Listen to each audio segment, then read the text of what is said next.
We'll guide you through how to add Dropdown and cell in Google Sheets. If you find this helpful, don't forget to like and subscribe. People search for this tutorial because they want to make their spreadsheets more organized and interactive. Dropdowns help limit input errors, standardize data entry, and make selection faster.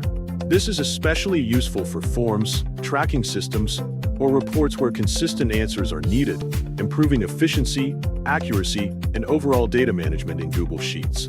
To begin this tutorial, open your browser on your computer and go to Google Sheets. Once the page loads, open a new spreadsheet or an existing file where you want to work.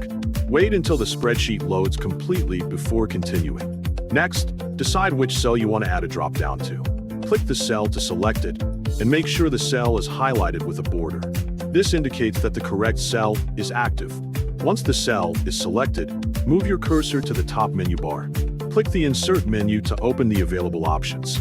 From the drop-down list, look for the drop-down option. Click Drop-down to open the Settings panel. After that, wait until the drop-down editor appears on the screen. You will see an Options panel on the right side where you can configure your drop-down list. Now, type the first option in the field, then press Enter to confirm it.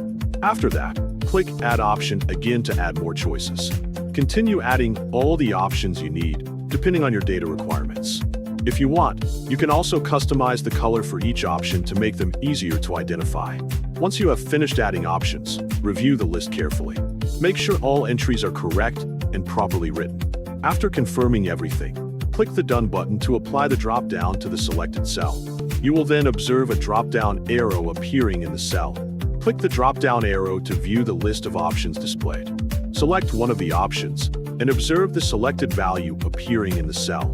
To test the feature further, click the cell again and try changing the selection. This helps ensure that the drop-down works as expected. Finally, make sure everything functions properly without errors.